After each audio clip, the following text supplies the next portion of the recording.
welcome to the 9th in this series of webinars which the Maritime Standard has organised to get a leadership perspective on the impact of the pandemic on the maritime and shipping worlds. It's a great pleasure to have you all with you. I'm Clive Woodbridge, I'm the editor of the Maritime Standard, and I'll be the moderator for today's session.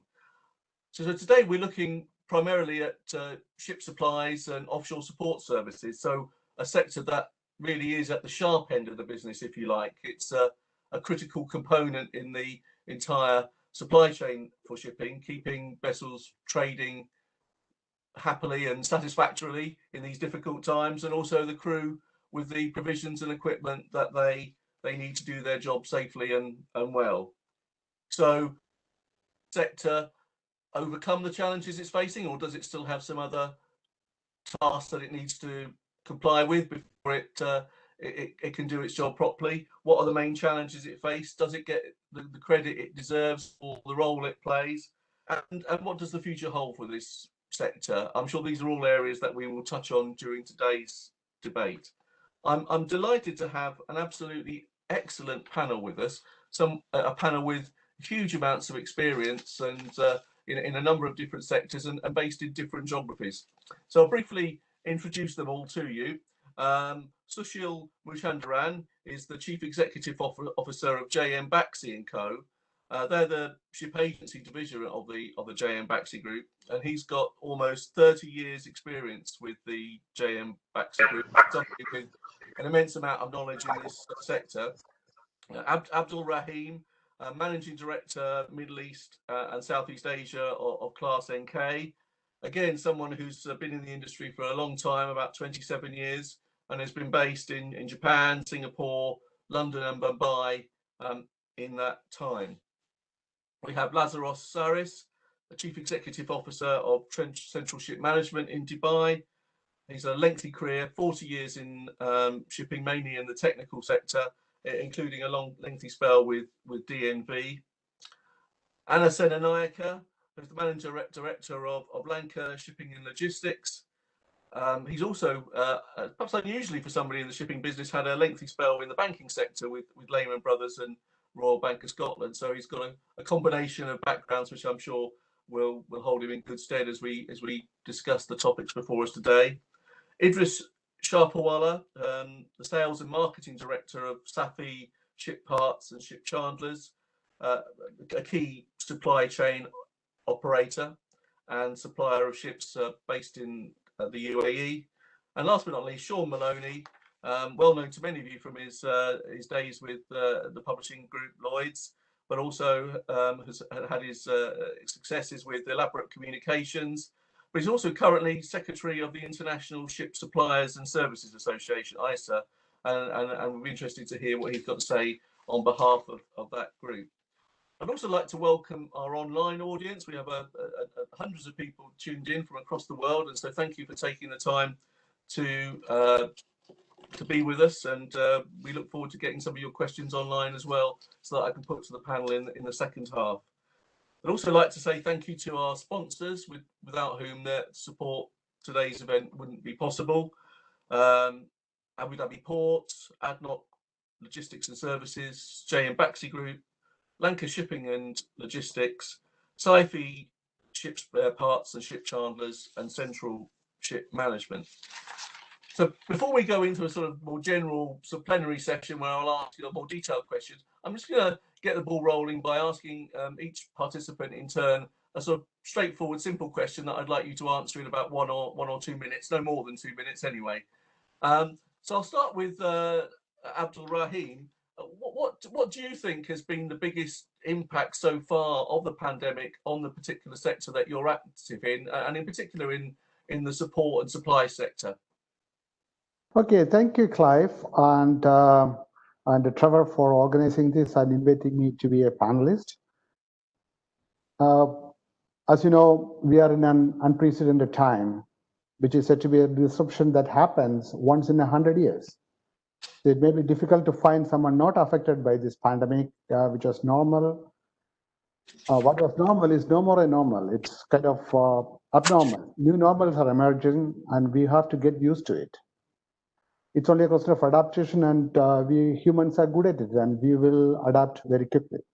And some of the challenges that we have, one is the logistical challenges because of the physical boundaries created because of COVID, then the technological challenges, then adaptation to the changes because the modus operandi, the way we operate is changing.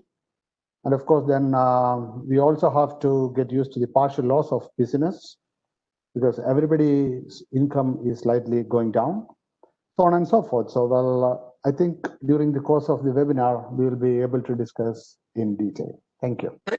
Thank you, Ms. Rowan. Ananda, I'll come to you next from perspective of Sri Lanka. What's been the biggest single impact from your perspective? Thanks, Clive. I think Sri Lanka has handled COVID pretty well, right? I mean, we've had approximately 3,000 cases, about 13 deaths. I think we were one of the first countries in the region to go into lockdown, so that really helped. So the government was very, very much sort of, take care of the people first, and then the business came second. So we know all the negatives of COVID, but I think one of the positives, especially for a country like Sri Lanka, is the digital tech. I think there are procedures which people have been working on for years that were implemented within a few weeks. So I think those are the positives. We've recently got a new government with a new vision, a new direction. And I think we're hoping for recovery in Q4 this year. Okay, thank you, Ananda. Yeah. Idris, I'll come to you next. What do you think has been the biggest impact to date, and how has that affected your business? Thanks, Clive. Good afternoon, everyone. I think what was confounding and distressing was the speed at which it's crippling the global activity.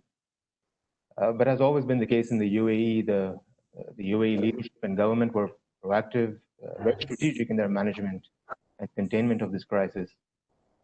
I think it was their pragmatic foresight that we were immediately classified as an essential service provider and were provided with the necessary operational guidelines and safety measures to keep our business going. Definitely, adopting these changes were challenging, especially on such short notice. But we have a young and dynamic team, and along with a board of senior advisors that have nearly 50 years of ship supply experience. And together we implemented what could be deemed a successful and effective and safe operation above all. And a lot of the ship staff were, in a manner of speaking, stranded on board their vessels. And as ship supplier, it was our duty to ensure we could meet the needs and technical requirements of the vessels and crew.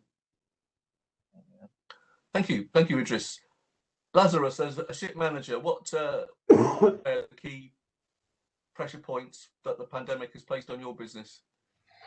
Yeah, I'm muted, yes. First of all, thank you very much for the opportunity to talk to this panel. Basically, the pandemic has caused chaos and panic, and that has been detrimental for every business around the globe. Basically, now everybody is talking about how hard they've been hit. Some businesses have been affected more than others. And the ones that have been affected most are the ones that are dealing with the human factor. Examples are the aviation, tourism, travel, hotel, events. They've been actually hit harder than the shipping and transportation. As we know, about 90% of the world's products we use there on a daily basis, they're transported by ships. Most of these goods were transported with minor interruptions. There were products that were sensitive to time that have been affected by the quarantine, which is 14 days. The most affected shipping segment is the cruise sector, where normally they are transporting 28 million passengers a year, and they came to a standstill. However, the cruise shipping, the cruise sector is less than 1% of the merchants fleet worldwide. All related business in shipping they've been affected by the pandemic. Ports, class societies, inspection companies, shipyards, you name it. Basically, there were a lot of let's say ways and means to fight this, and we have seen from the class societies and inspection companies the way they've been remotely started doing surveys and even audits. The TMS A3 now is done remotely. Ship repair yards, from a local perspective, during the lockdown, the work has been reduced by approximately 30%, and it picked up in the beginning of August. Comparing aviation and shipping, the aviation was hit harder. They're talking about the $250 billion of losses in 2020. Now, even though there's a big number of vaccines being tested around the world and used in China, in Russia, and even in the UAE, in Abu Dhabi, the number of affected people, they increase exponentially. I just found today by talking to Trevor that in India there's more than 100,000 people being infected every day, and in October in UK they're expecting 50,000 people if they don't take the drastic measures to reduce that. Our lives have been changed dramatically since the beginning of this year, and we have to learn how to live with this challenge. Okay, thank you, Lazaros. Thank you for those introductory remarks. Sushil, the Indian, we just heard there, the Indian economy has been affected, and it continues to be. What right now would you say are the biggest issues facing, a business like yours, active in maritime and ship agency and ship supplies? Thanks, Clive, and thanks, Maritime Standard, for giving this opportunity. Wonderful to be here. Yes, Clive, it has, the whole pandemic has adversely affected the economy, as also the overall functioning of the shipping community per se, and our business also. While there has been, the impact has been drastic, there has been some silver lining now coming out. Things have been eased out from the initial chaotic days that were there, where we know nobody knew what to do about, till DG Shipping came up with a flurry of circulars and the paths which was made. So then that's where the things started easing off. So initially, even berthing of a ship was becoming a sort of a issue, that if there was a thing that can she berth if she's coming from this country, then she has to wait for 14 days. If she comes from this country, she can come in. So all that chaos which was there initial has gone off now. People are aware of what to be done. What also came in was the new other authorities that came in. So besides the regular customs and immigration, we had district authorities also involved in various things. So all that has had a negative impact. But as we go forward, I can explain more and more that their things have eased off.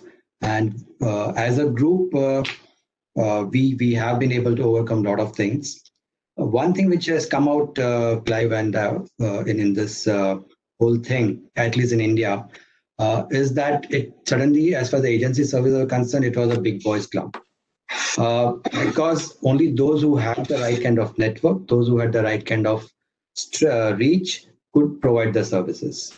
Not taking away anything from the smaller agencies, but then having the access to the circulars, having the access to the network, having the access to what's happening in each port, which gave us a big advantage. And therefore, we could provide all the services to the various ships, carry out maximum number of crew changes, including medical evacuations.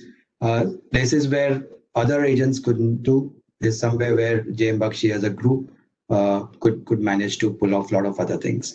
So yes, on the whole, the economy is suffering. JM Bakshi per se has been able to still cope up with various issues that have been coming across. Okay, thank you, Sushil. Last but not least, Sean, obviously perhaps you could take a sort of more global perspective or international perspective, price a hat on. What do you see as being the biggest single impacts that the pandemic has had? Well, I think shipping has continued to operate during these very, very difficult times, and I think it's proved that it is an essential service. And ships can't sail without ship suppliers. There's no doubt about that. And I think really this is really what prompted ESA at the end of March to write to the IMO Secretary General and say, look, ship suppliers need to be treated as essential service workers and service providers because of the role that they play.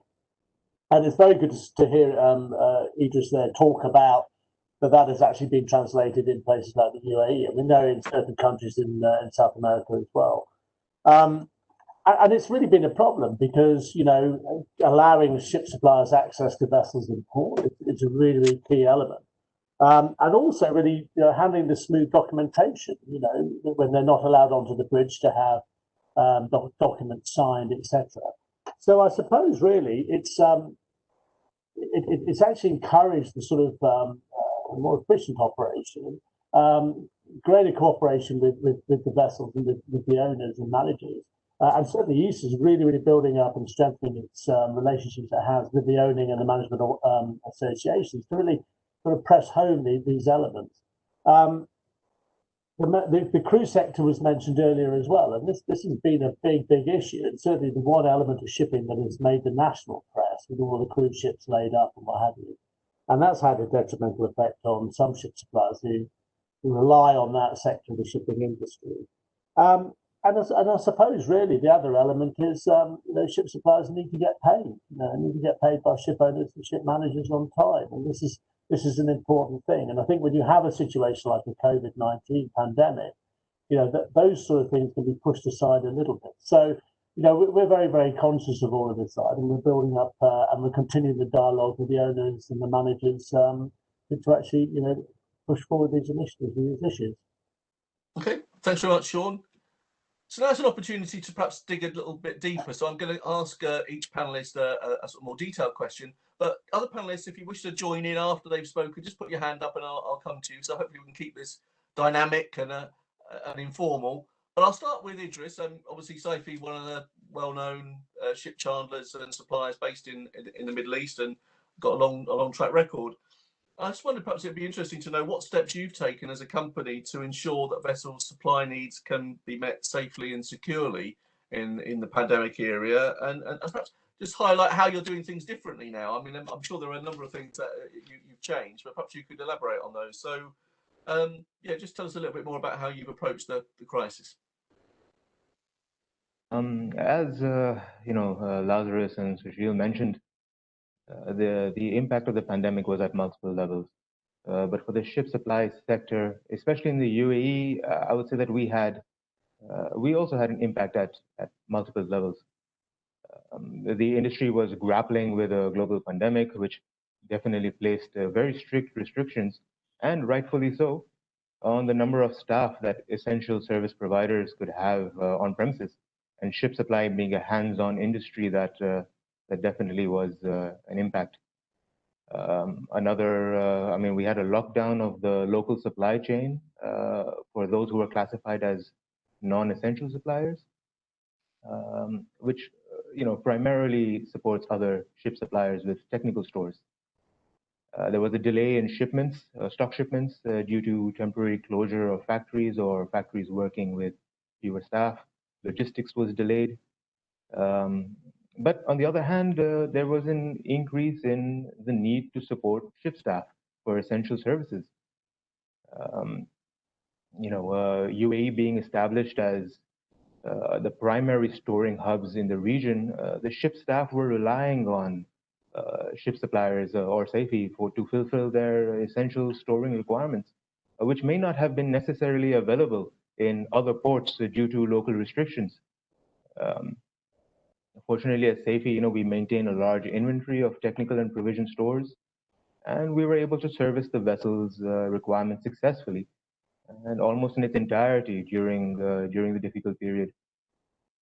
I think the investments in infrastructure and technology definitely meant that we could successfully operate with a lower on-site staff and still manage to you know, maintain the growing levels of support and reliance that the ship staff had on ship suppliers like Safi. I think we successfully did at that time, and we continue to successfully do whatever we can to be part of the solution during this pandemic. You know, and I believe this is the sort of local impact that we've had, and we've been fortunate enough to power through this period. Mm.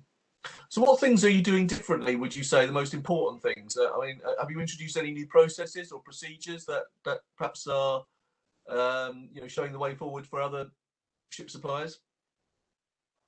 Definitely. I mean, fortunately, I would say, at SAFE, we've been investing a lot of our energies in improving our supply chain efficiency and using a lot of technology and especially data analysis to manage that sort of volume.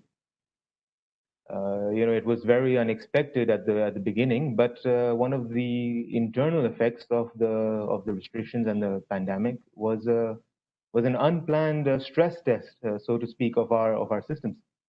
All of us, especially our clients, the ship staff, they were pleased and very fortunate that we could effectively manage their growing needs. So technology and efficiency, process flow efficiency, is key in this sort of an environment. I believe that if you would have asked me this question a year ago, I might have had a very, very different response based on similar principles, but perhaps a different perspective. Okay, thank you, Idris. I'll come to Abdul Rahim now, Class NK. One of the topics that we hope to look at today is the impact in particular on the offshore sector, offshore support and offshore supplies. Has the pandemic, in your view, shown that operators in the offshore sector are more willing to embrace new technologies? We heard from Idris, and how is Class NK helping to sort of facilitate that process? Yes. As I mentioned in the opening remarks, one of the biggest challenges everybody facing is the logistical challenge. Even I myself has personally experienced it because I had to move to Dubai in April, but the Indian airspace was closed. There's no international flights, and Dubai started accepting tourists from July. So what I did is in August, I took a repatriation flight to London, and from London, I came to Dubai as a tourist. So that itself shows the logistical challenge is enormous. But as far as the survey and certification is concerned, especially for ships or offshore structures, we are increasingly cooperating each other with each class societies. Because recently also we got a request from one other class societies to do a survey in a different country in the Middle East, where their surveyor could not go, whereas we had our surveyor there. So it was very easy for us to do that. And so the International Association of Classification Societies are actually formulating a procedure to do that. Because sometimes different class societies may not have an internal agreement to do that, but still in times of need, we are cooperating very much. And also the flag states, they're also very much supportive in our effort to do this. And another one is we can shift the location because the surveys of all the ships or offshore structures, whatever it is, can be done in different locations, especially for ships. They're on international trade. So, for example, when initial lockdown was happening in India, the Indian ports were completely closed for 2 months. So we advised the ship owners to take the survey at different locations. So if it is in Asia, maybe Japan, China, and Korea were open, Singapore was open, Hong Kong was open, though not fully, but partly they were open. So they were adjusting that one. And so here also the flag states were extending the survey due date so that they were helping the ship owners to adapt to the situation. The next one is technology. I mean, you may all know about remote survey. We have been doing it for the past 2 years. But once the COVID restriction came up, the remote survey, the volume has really increased. And I think that will be the new normal hereafter. And especially for audits, also, we are doing remote audits. Because, of course, you have to have certain procedures in place. But all this happens, as Ananda mentioned, not over a period of years, but in a period of a few weeks. Everything is changing. And only problem is that the service suppliers or others have to do is the lead time. Because when you are doing for inspection and other things, we need to bring in a lot of equipments and other stuff. And the customs can be painstakingly slow. So in such cases, you need to keep some lead time for that. And I think that is what I have to say on this one. Thank you. Thank you, Abdul Rahim. Thank you for that. I'm sure there's some points there you raised that we'll come back on. Ananda, I'll come to you next. What I mean in terms of, I suppose there's a lot of negatives around the pandemic, but are there any positive opportunities in Sri Lanka for the ship husbandry and ship supply sector that have opened up? And how have you addressed those? But also, are there any challenges that you're seeing? That and I just wondered how a company like yours has been tackling those very specific challenges faced by your sector. Thanks, Clive. Yeah, good question. I mean, firstly, I think a lot of people don't know that Sri Lanka has 4 main ports. So we have, if you move from west to east, you have Colombo, Galle, Hambantota, and then Trincomalee on the east coast. And I think it's that famous saying, location, location, location. Sri Lanka is blessed with the location, and it's sad that we haven't always utilized that advantage. So if I talk about each port, so if we start from the west, if we talk about Colombo, Colombo is a transshipment container hub. I think we would have done close to 7.5 million TEUs last year in throughput, able to handle passenger vessels, naval vessels, good dry dock facilities. There's bunkering services that can be supplied as well as any provision. Moving on to Galle, OPL Galle is where a lot of the crew changes happen. And I think in the future, the government is going to develop that into a yacht marina on the tourism side. But again, OPL Galle, we can offer your hull cleaning, your underwater repairs, your bunker quantity surveys, etc., etc. A lot of potential there. And remember, I think south of Galle, there's nothing but the South Pole. So again, all your east to west, west to east routes, fantastic for doing a lot of these jobs. To give you an idea on, I think even on the crew change business, there's approximately 700 launch trips, boat trips that happen every month. And there's adequate amount of launch boats available in Galle. Hambantota, moving slightly further east, new kid on the block. Again, very deep draft, a lot of services that can be provided out at anchorage. There's currently an 80,000 ton capacity tank farm that's available in Hambantota. I think Sinopec, one of the largest players in the world, have invested there, and they will soon be able to provide bunkering services to any ship that passes by. There's also an international airport close to Hambantota. So again, you're connecting your ship spares. It creates an amazing hub for players to deliver their ship spares. The last main port is Trinco. So Trincomalee on the east coast, one of the largest natural harbors in the world. So obviously a very deep draft. Many husbandry services can be provided there again at anchorage. Very popular for hot layups, cold layups that take place. Currently, if you look at the southwest monsoons that's happening, Trincomalee is the safest place. So again, a lot of these layups taking place. We, Lanka Shipping, have handled a lot of naval vessels and cruise vessels in the past. And, you have a lot of ships coming to drop off consignments there. So you have India Oil Company that manage some of the storage tanks, which are slightly smaller in Trinco. But again, after the consignments are done, there's a lot of opportunities for any sort of husbandry work that takes place. So yeah, I think Sri Lanka has a great opportunity to be a ship spare logistics hub. The clearing process is very easy. You can consolidate all these ship spares in Sri Lanka and then deliver to ships passing by. I spoke about Sri Lanka just briefly. Even in Maldives, we have an office in Maldives. A lot of potential in Maldives. Sri Lanka and Maldives have a great connectivity, and again, the greatest advantage about Maldives is a lot of the flights are coming in regularly. I think there are at least 3 to 4 flights coming in and out every day. So again, a lot of potential. On the channeling side, again, bonded stores, technical stores, on the fresh provision, Sri Lanka, is able to source any of these items. We're spending a lot of time on the ship channeling side, obviously, to have better packaging. I think that's key with what's happening out there. Sustainable packaging is something that we're concentrating on, and a lot of the ship owners are obviously looking for things like that. I'm happy to obviously answer any questions further on, but if you don't care about anything I've said, then just come and visit.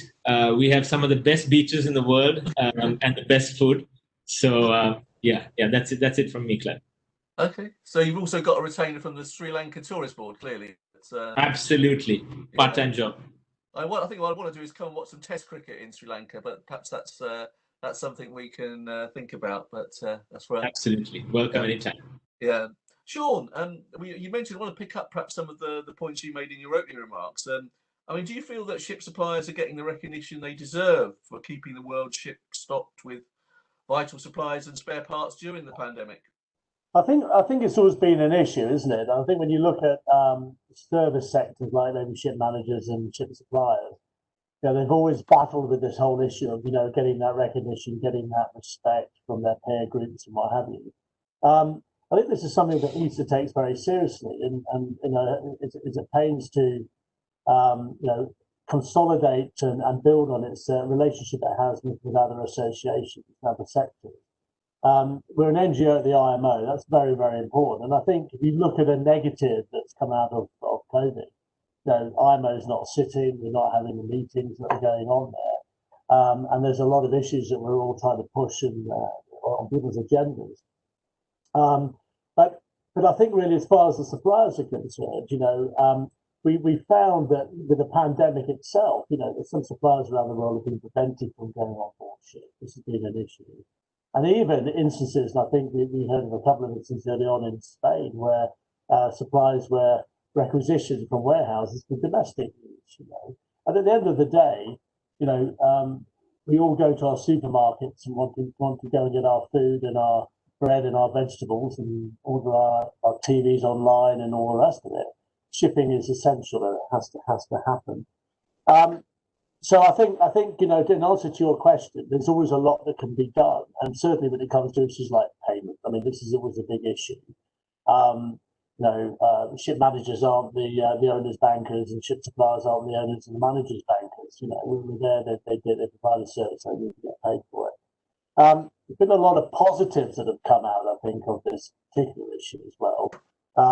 We've been talking about this drive for efficiency, technology, use of visualization. Certainly as an association, we've been spending a lot of time using the technology to reach out and connect with our members and with the industry at large. And I think we all see it. We're having lovely WebEx meetings today, and I had 6 Zoom meetings yesterday. I was zoomed out. But suddenly we're now attuned to it, and there are a lot of benefits to it. And there's a lot of things that you can do to get messages across. So yeah, there's still a lot that can be done as far as suppliers are concerned. They are a crucial sector in the industry. Clive, you and I have known each other for 35 years, or even more probably, I'd like to think. But certainly, as far as the suppliers, the role that they play, that can never be understated, really. Yeah, don't remind me how long I've been doing this business, Sean. It's not fair. I was only going to do it for 2 minutes, and here I am, sort of 35 plus years later. I'm sure that's like a lot of people in shipping, though, isn't it? That it's a very addictive business. So, Lazarus, you've been in the business a long time as well, probably longer than Sean and I. As a ship manager, what are the particular challenges that you've been facing? In particular, have you encountered any problems to sourcing supplies for the vessels, safely and securely, in particular during the pandemic, or are things more or less business as usual? Definitely not. Things are not business as usual, and of course the challenges that we are facing, everybody else in this business is facing as well. For Central, being a relatively small company, is basically one of the biggest challenges we have is not related to COVID, is competition from large organizations. And of course, the 2020 pandemic. Basically in Central, we overcome the competition challenge by the way we conduct our business. What is lacking in the overall ship management approach these days, or actually it has always been transparency and integrity. This is what Central provides to, what we provide to our clients. I always say that the most important service we provide is integrity and transparency. Technical management, anyone with little experience can offer. There's a lot of technical competence available. Coming back to the challenges from the pandemic, as I mentioned before, regardless if you're a large or a small ship manager, they're very similar, and they have to do with crewing, with humans. From a vessel's point of view, the biggest challenge that we all are facing is crew replacement, given the different port requirements originating from the pandemic. In Central, we have been very fortunate up to now, as we have not faced infections on board our ships.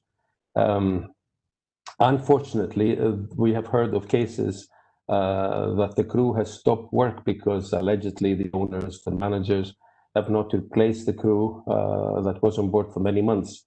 And even worse, we've heard cases that the crew was very close to mutiny, as well as deaths on board due to COVID. Of course, being a relatively small ship manager, all of us in Central, the ones that sit in Singapore, in Greece, and in Dubai, we know our crew personally. During the pandemic, we have increased the communication with our vessels. This is one of the ways that we managed actually to overcome the obstacles. During the difficult periods, we were communicating daily with all available updates to the crew regarding the repatriation, because that was the biggest issue there. I have to admit that we have not faced major challenges with the crew. We have always followed port authorities' instructions, either here in Fujairah or in Singapore, and guidelines, and we made absolutely sure that we were transparent to our crew. We were sending all the information to them so they could understand that we are continuously trying to help and assist the repatriation, and they were not, doing otherwise. And of course, when we were allowed to do so by the authorities, we were going ahead. From an officer perspective, we had, like other companies as well, had to do some remote surveys or dry dockings, repairs, given the traveling restrictions and quarantines. Currently, it's easier to do, but previously with the lockdowns, that was next to impossible. We have also been fortunate to find competent people in different countries where we're doing the dry dockings. And by using video conferencing equipment, our technical people from the office managed to complete the dry dockings, and we have even installed water ballast treatment systems on board our ships. So basically, to wrap up, for us, daily communication with our crew and of course our principals is helping us even now, to control the challenges that we face with this pandemic. Okay, thank you, Lazaros. And coming to Sushil next, what's been the main impact on the process of supplying ships while they're at Indian ports, or whether they're or anchorage near to Indian ports, and how has JM Baxi addressed these effects? I mean, have you introduced any new ways of working or different solutions that's perhaps help overcome some of the problems that the pandemic's caused? Definitely, there were quite a few challenges for the supplies. It all, as you know, the supplies involves logistics, and that's what was mainly impacted in India right from the beginning. The restrictions in the movement, and then eventually the pass system that was started. If you had to cross from one place to other place, you need to have a e-pass. There were checkposts en route, and supplies two parts. One is what the spare parts would come from abroad by air, and then the local supplies, what we had. So what would come by air would either land in Mumbai or Chennai, and then from there we had to take it all the way to different parts of the country. So we did have that. We could manage to do it, especially a lot of spare parts which landed in Mumbai airport. Itself, warehouses were congested. We had to staff in the customs authorities with skeleton staff in the clearances. There were major challenges in doing the clearance part, and then even identifying your package. Well, your package may be one of the hundreds packages lying in that place. So identifying that package and then taking it out for custom clearance, getting the documentation done, air freighting or sending it by road to the concerned port. Like we had some packages which had to go all the way to Haldia port from Mumbai, and then arrange for a transport there. That had to be done. So our people had to be in the custom house, waiting in the queue, maintaining social distancing.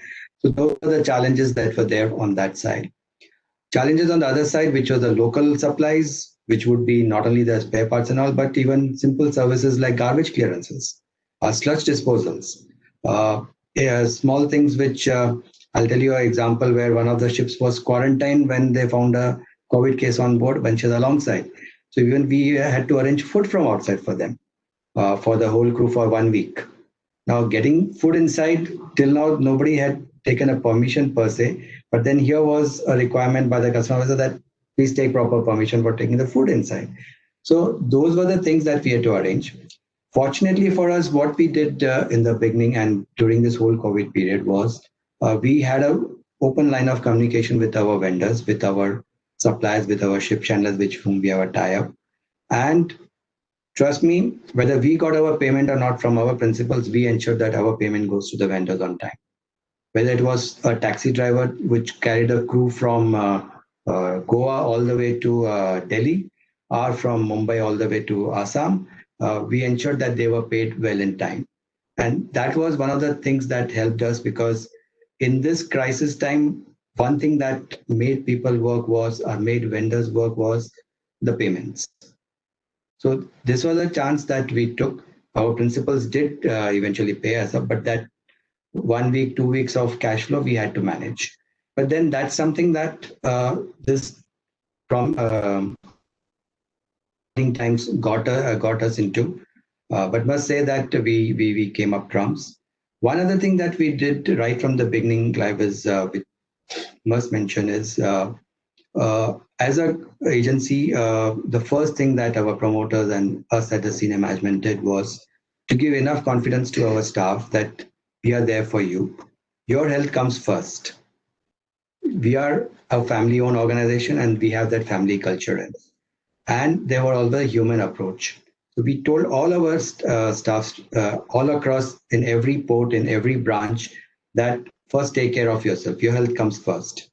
That itself gave them the confidence. And I mean, I was amazed at the kind of the efforts that were put in by these people when they went out to board the ships, when they went out carrying supplies, when they escorted the crew from the ships to the various offices of customs, immigration, and eventually settling them in vehicles going out. Seeing them wave off with a smile was something really gave us a lot of satisfaction.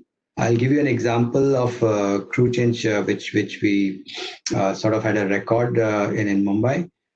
We had a cruise ship of which got 3,200 crew members. Now here was a major challenge to A, get the COVID test done of this 3,200 crew, B, arrange for the immigration passes and their clearances, C, get the district permissions, which means that not only the local Mumbai police and district permission, but of each of the locations where these people were going.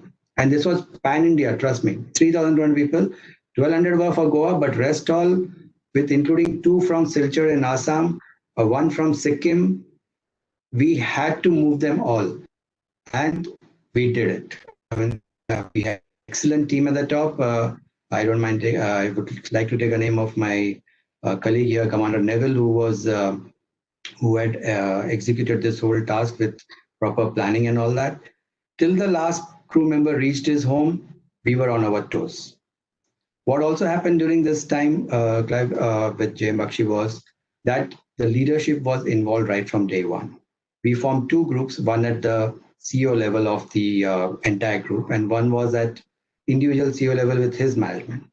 And I mean, this was we use WhatsApp for a lot of things, but this time WhatsApp really came in handy to have everything being available on real-time basis. So whether it was a circular issued by DG Shipping, between seconds, it would be there with our lowermost executive in the port that this is the way the sign-off has to be carried out. This is the way the vessel has to berth. So we were aware of it, and that's what helped us overcome a lot of challenges that happened. So whether it was ship supplies, whether it was crew change, whether it was vessel berthing, everything had to be done as per a norm that was set up. Which thankfully the government did take good initiative in setting up and issuing the circulars. But then interpreting those circulars and explaining to the authorities, that was another thing, which helped us because we were a little up there, because what happened in Paradip, we could tell the Cochin authorities that, listen, this has happened in Paradip and we could do it, so why not here?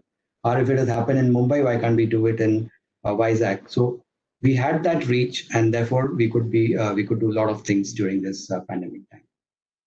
Thanks. Mr. Shields, we've heard does anybody wish to come back on anything that anybody else has said before I perhaps pick up a few points myself? Was anybody, if you put your hands up, unfortunately some of the screens are frozen, so we've got a technical issue, but one of the things that I was perhaps going to ask Abdul Rahim then, you know, is the technology. I mean, we've heard a lot about artificial intelligence and blockchain and all these sorts of things. I mean, do you think that the pandemic has accelerated interest in those concepts from Class NK's point of view? And do classification societies, you know, like yourselves, have a role to play in introducing them effectively? Yeah, yes, indeed. As you know, digital revolution is actually bringing information to your fingerprints, and it's true for the maritime industry as well. Of course, everything is driven by data. So, as you mentioned, data is supposed to be the next oil, that is the next cash cow. It's only a question of how to collect it, process it, and infer the data to make things more efficient, to get it done.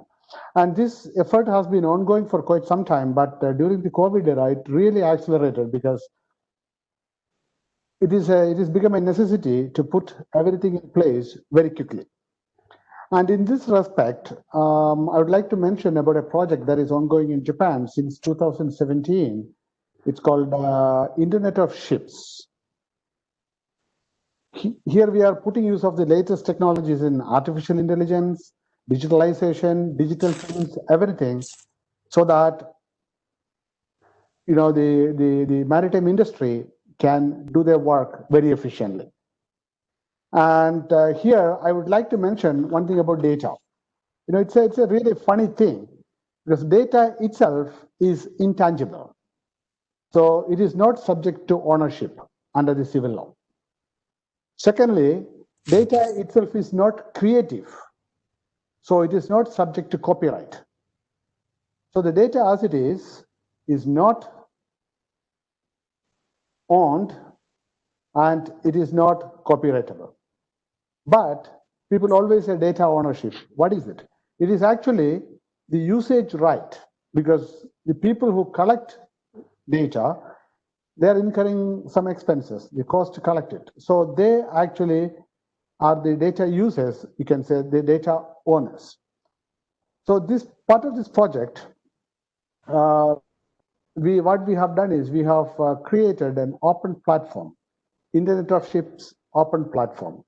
And on simple terms, so for example, one of my colleagues mentioned about collecting data and analyzing it in-house. So for example, shipping company, suppose you have about 20 ships. So you are collecting all the data, then you need to have in-house experts to decipher the data, to analyze it, and then feedback to the relevant departments. So here, so that means you need to have the tools to do the analysis. You need to have the experts in-house. So each shipping company is doing it. There's a lot of cost involved. So that's where we are coming with the Internet of Ships open platform, where we are compartmentalizing different user categories. So for example, the platform user is actually the data owner who owns the data, and then the platform provider, that means the companies that sell the hardware like PCs or stability computers and things like that. Then the solution provider, that is, they are actually the application specialists who actually calculate and analyze the data.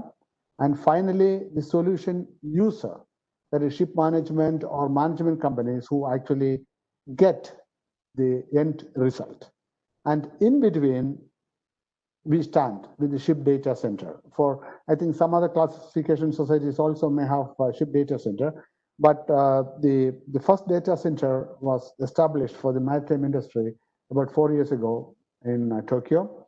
So we are actually a central repository collecting data from all the parties. The data can come in any shape and format, but we are using an international standard, ISO, I think it's 19848. We're converting all the data into standard data, then we process it, and we send it out to all the necessary participants. And of course, the data buyers like shipyards or equipment makers or anybody can buy the data also. So as I mentioned, the biggest advantage is to improve the efficiency. And on the side note, it is open for any ship management company or ship owners who can contribute data and of course then get the result of it. So you are most welcome to join this as well. Thank you. Okay, very interesting. Thank you. And I'm sure that'll be something. So the Internet of Ships, will that also involve ship suppliers? I mean, are you sort of looking to sort of leap across different segments of the industry? Yes. In Japan, the project participants include ship owners, shipbuilders, equipment suppliers, ship chandlers, insurance companies, then research institutions, lawyers, because we need the input from everyone and everybody can use it. So it's an open platform to all different categories, so including ship chandlers. Good, very interesting. Lazaros, I think you had your hand up. Did you want to come back on something that's been said? Yes, that is correct. I mean, talking about the significant problems that people face, companies like us, during the COVID for supplies. I mean, overall, we had not faced any large problems with when it comes to supplying lubricants, bunkers, stores. But when it comes to spares, and that was unfortunately, we have just early December 2019, we have ordered 3 new auxiliary generator sets from China for a project that we were working here in the UAE. And the gen sets were supposed to be dispatched exactly after the Chinese New Year. But however, during the lockdown in China, we could not have these engines tested or certified by class, and we could not even transport them earlier. Finally, the gensets arrived in mid-April, and it has delayed the vessel for more than 2 months. I mean, we have to pray that there will not be any other lockdowns, because that's where all the problems come from. So now, things are properly moving. We can get spares. But once you have a lockdown in countries where you expect the spares to come from, that is when the bottleneck starts. Okay, thanks, Lazaros. Idris, I mean, do you want to comment about is the supply of spares? Are you worried about a second lockdown or further lockdowns on the impact on your supply chains? A second lockdown or the next lockdown, if there is one, would definitely stress the system far more than it has previously. But where safety is concerned, we're fairly confident that even if there is a second lockdown, that we'll be able to power through it with the ability of our stock and the expertise that we have. Sourcing is always a challenge, But as as this pandemic has taught us, we've had to re-engineer operations from the very beginning, and global trade volatilities and lockdowns aren't always predictable. But in the process of this, we have reinforced logistics, improved sourcing, our stock keeping, and technology has always been of primary focus. The data that Dr. Rahim was speaking about earlier, it's a wonderful tool if used effectively, and one of the biggest challenges with data is to cleanse it, to be able to get data that is actually relevant and data that shows you a clear path to the results that you're hoping to achieve. But utilizing data effectively is a fantastic tool. So we are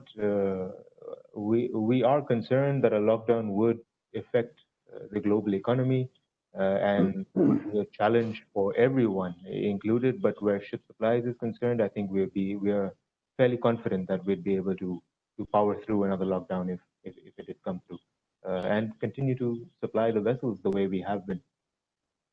Okay, thank you, Idris.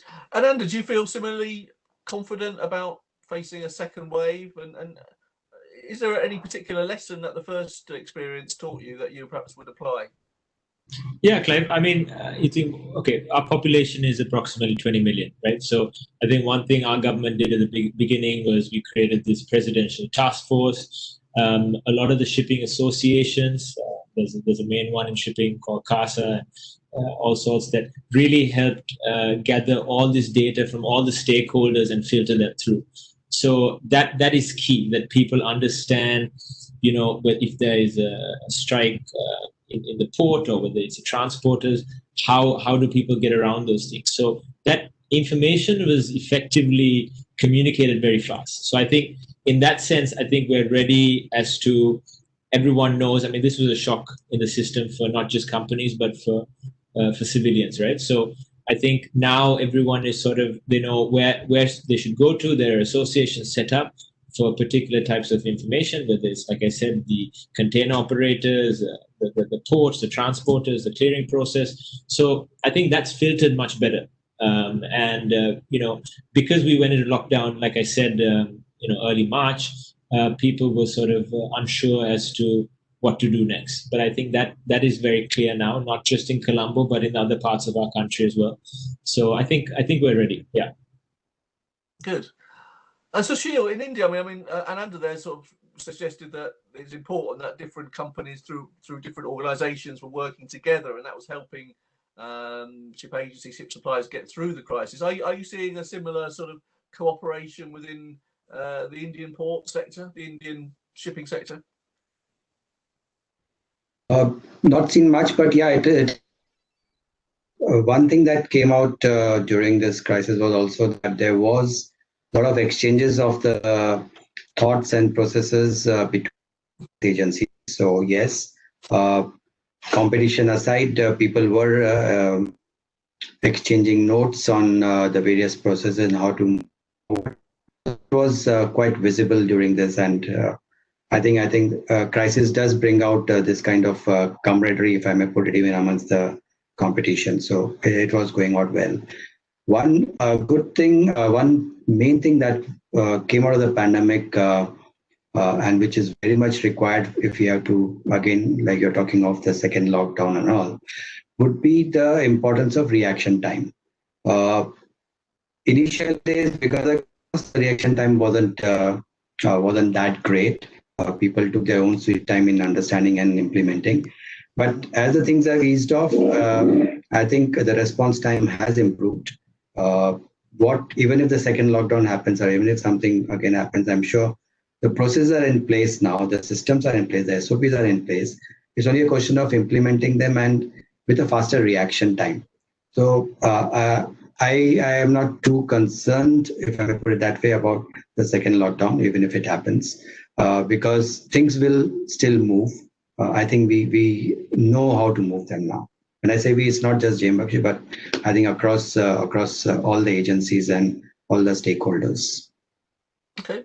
And before we go to our commercial break, I'll give Sean I mean, you obviously you through ISA, you speak to a lot of different ship suppliers in different parts of the world. Are they sort of apprehensive about what might come in the next few months? Well, just this whole issue of lockdown. I mean, we've all been through it in different ways. Boris Johnson announced a new set of measures yesterday here in the UK that is, I suppose, trying to go a little bit halfway between what he did in March and what sort of opening up of the system.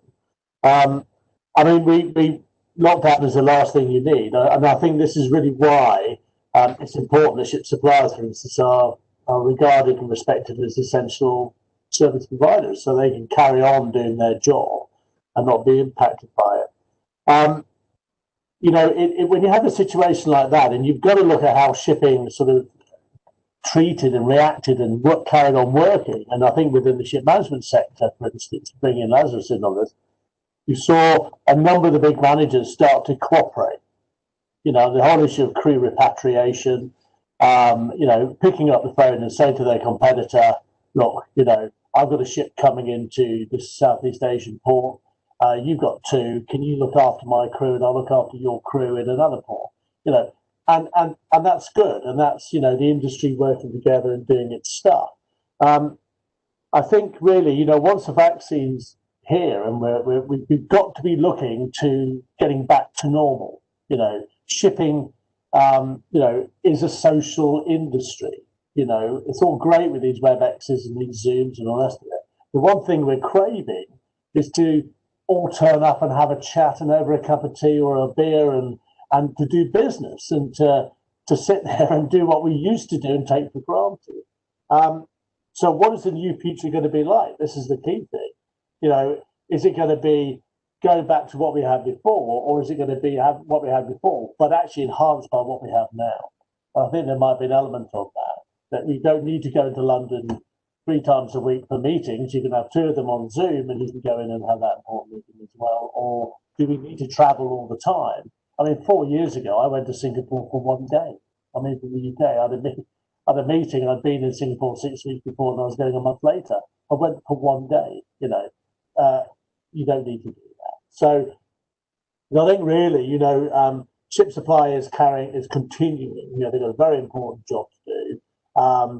We are maintaining, as I said, that connection, that dialogue with the regulators and with the owners and the managers. But it is important that we are seen as crucial and as key workers, so they can get on and do their job. Okay, well, thanks, Sean. I think it's a question we all ask is, to what extent will we go back to how things were before? I think that's the answer is probably we will never go back completely to how things were before, but equally some things of this current normality that some people feel quite comfortable with, others don't. And I think in these sort of meetings, you miss the spark of human interaction, don't you? And I'm sure that applies to the shipping industry as well as others, that you're missing out of that human element. So we need to find a way of bringing that back in a safe manner. We're going to have a short commercial break now, no more than 5 minutes. I'll just ask everybody to stay where they are and don't do anything, and we'll be back with you when these messages are finished. And then we'll go into a question hour where I'll ask the panelists questions that have come in both in advance and while we've been online from our global audience. So thank you very much for your contribution so far. Just stay with us and we'll be back with you in about 5 minutes' time. The winds of change shape the course of our industry. The waves are unpredictable, but we ride them towards promising shores when we come together and move in one direction. We challenge the headwinds and anchor our place in the future. We turn the tide. We steer ahead. We stand out, and we won't stop there. Because what matters most is the impact of our achievements. Impact that pushes us, and inspires us to go beyond. We are Abu Dhabi Ports. We are united in our vision.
Shipping is a demanding business, requiring that ships be fully stocked and self-sufficient during long journeys. At Surfy, we understand this challenge and partner with our clients to ensure that quality supplies are delivered effectively and on time. Headquartered in Dubai, our 350,000 square feet facility is the heart of our operations. We stock over 40,000 items, which can be easily requisitioned via the IMPA or ISA catalogue. Working closely with shipping firms across the globe for over 4 decades has allowed us to build up our stock holding and technical expertise. Surfy are sole distributors for several leading global brands. Surfy Ship. Reliability, service, integrity. Well, thank you to our sponsors for their messages there. I hope you found them interesting and informative. welcome back to our panellists.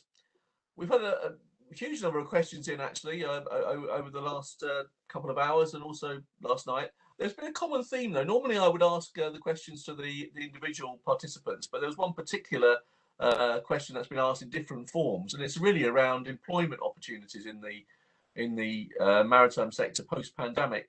You know, in particular, you know, is it going to bounce back, or is it a very sort of negative opportunity? Lazaros, as a ship manager, perhaps I'll come to you first. How do you see employment opportunities in the shipping sector post-pandemic? What message would you give to people looking to find work in this sector? I'm muted, okay. Well, I'm personally very optimistic. I mean, there are a few people that they feel that, you know, during the pandemic time, work was not so abundant. And that is basically true. The issue here is that, you know, once the AB, the chief officer, the chief engineer, that they're stuck on board for 11, 12 months, if they don't come back home, there will not be opportunities for others looking to join. So opportunities will be very limited. I mean, people still have, and every day we hear that especially the new people, the freshers, the cadets, they feel that they will not have the opportunity to join any vessel in the future. However, you know, I remember once I was in a seminar talking about crew and talking about the, you know, lack of a global lack of officers.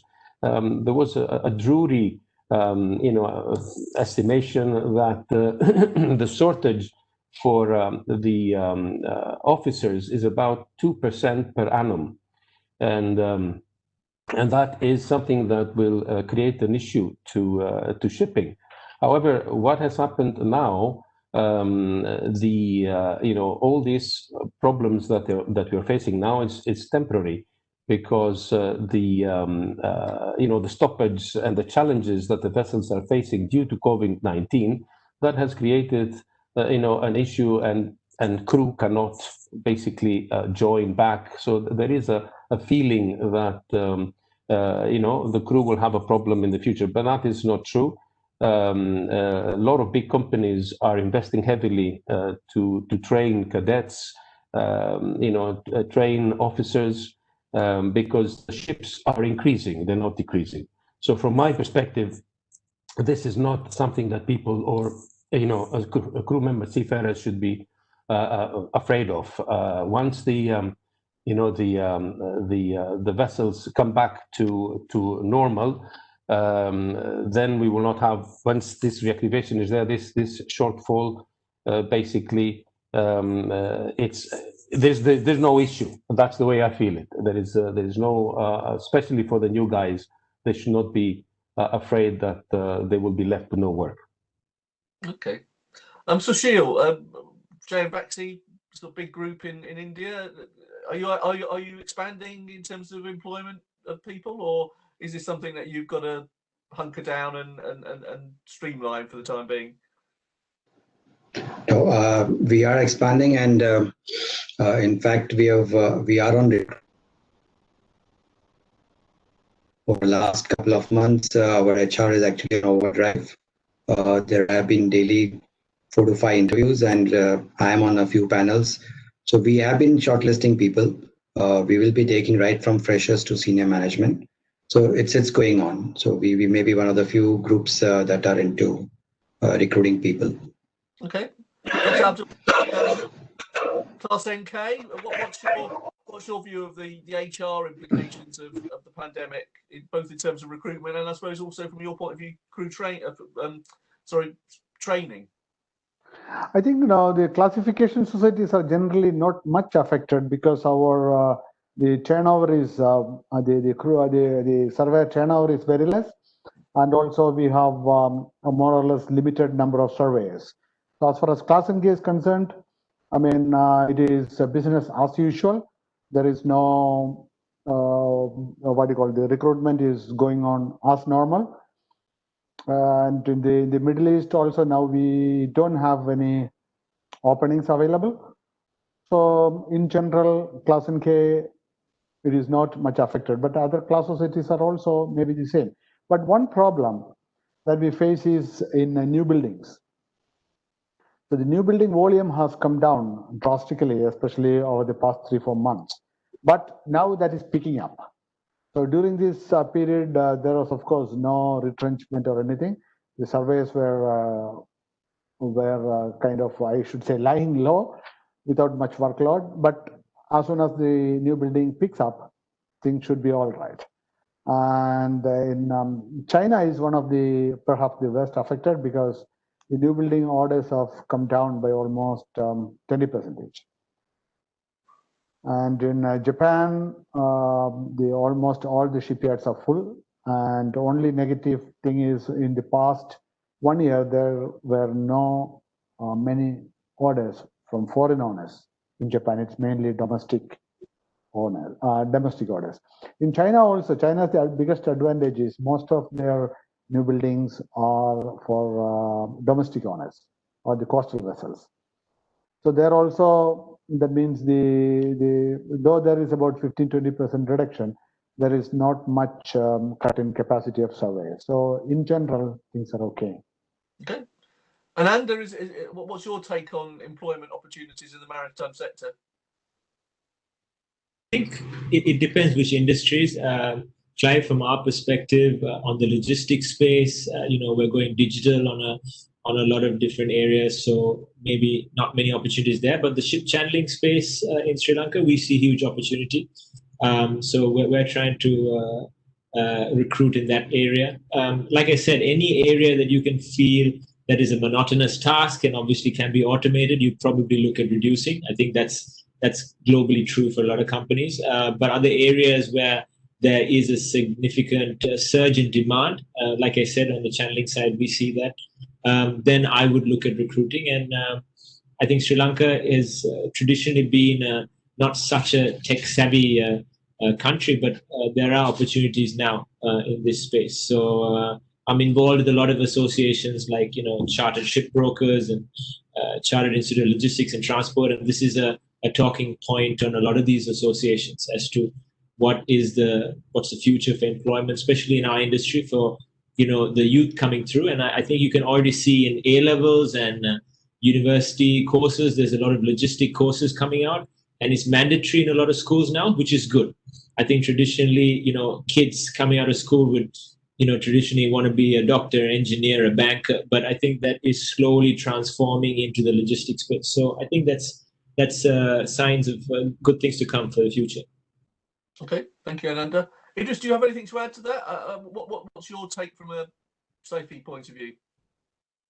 I agree with everyone that has spoken so far on the panel on this subject.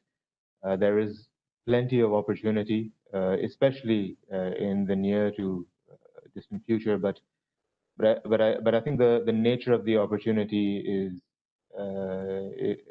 evolving. Ananda made an excellent point about education, the focus on logistics, the focus on training for a specific industry and an aspect within an industry.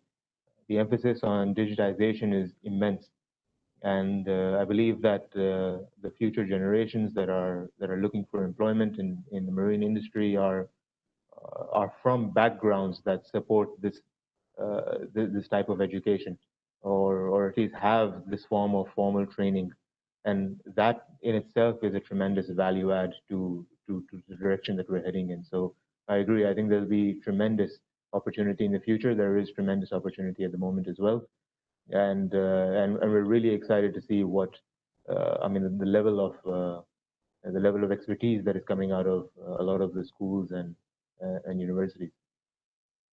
Okay, Sean, from an ISA point of view, are your members saying similar things to you? And are they sort of quite upbeat in terms of their ability to generate employment?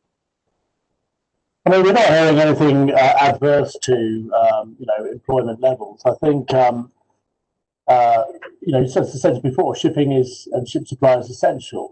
And shipping is resilient.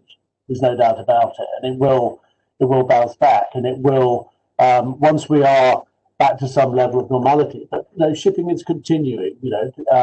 Ships need to be supplied. It's more to do, I think, with driving in efficiencies into the sector itself. One thing that we place very highly on our list of priorities here at ESA is the whole issue of education and continued training. I think for people within the sector. I mean, you've got new people coming into ship supply. It's a big industry, and there's a lot of areas there that you can benefit from increasing their know-how and their knowledge. So we're not really hearing anything adverse as far as that's concerned. I mean, there are some sectors, we talked about the cruise industry before, where ship suppliers are supplying that, and they're finding it very, very difficult. Some suppliers have seen revenue levels drop by 85%, because they are purely in the cruise sector, and that is going to have an adverse effect. But once we get through this pandemic, once we get through and once the vaccine is there and we're able to move around and travel again, it is a resilient industry. So yeah, I think it's just about keeping your head down and just carrying on through it, really. Good. Well, that's good. I'm sure that those listening in will be encouraged by some of the things that people have said. It does sound like the shipping industry is going to be one that's going to bounce back a bit, and perhaps opportunities will arise for people who wish to find careers, whether at the fresher level or at the more experienced level. So I'll come back to some of the other questions now. One for Anna, and I'll answer them in random order. But Anna, I know obviously your company is active in a ship agency and logistics, but this question is specifically aimed at freight forwarding. How has the freight forwarding business in Sri Lanka been affected by the pandemic, and what new ways of working have been required? Has the freight forwarding sector seen anything that a little bit different to the other sectors in terms of its impact?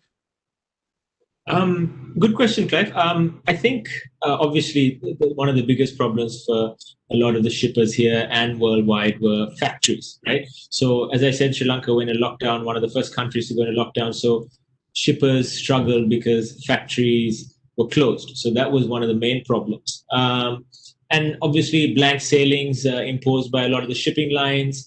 When they realized that demand wasn't there, that obviously caused problems.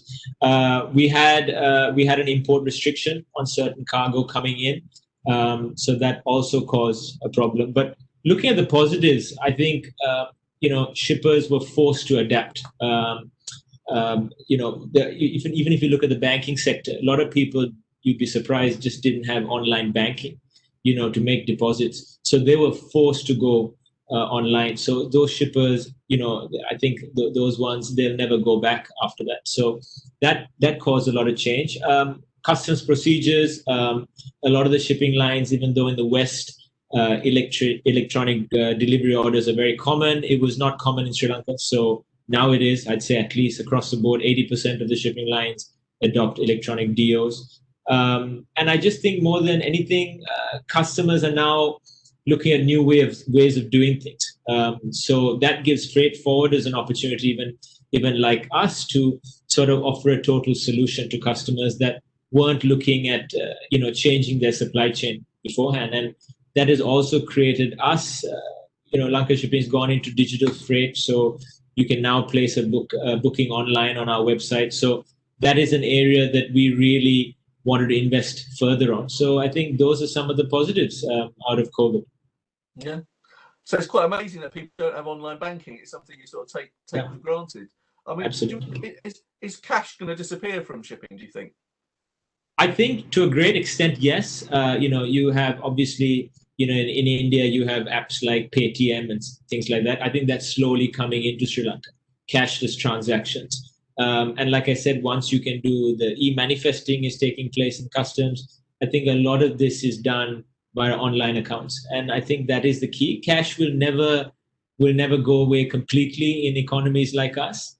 But again, I think, cash causes so many problems in India. Again, you did demonetization. I think that was very successful.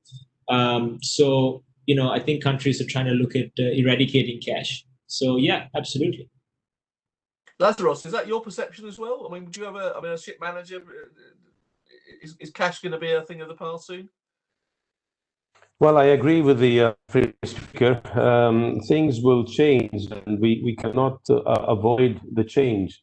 Cash will not be used in the future, and we see it now. I mean, everybody, at least here in Dubai, you see them with their Apple watches going and paying stuff with their, telephones. So definitely there is a change, and people actually try to avoid touching cash now because of COVID. So it is, it's something that is coming, definitely. Okay, thanks, Lazarus. A question here for Sushil.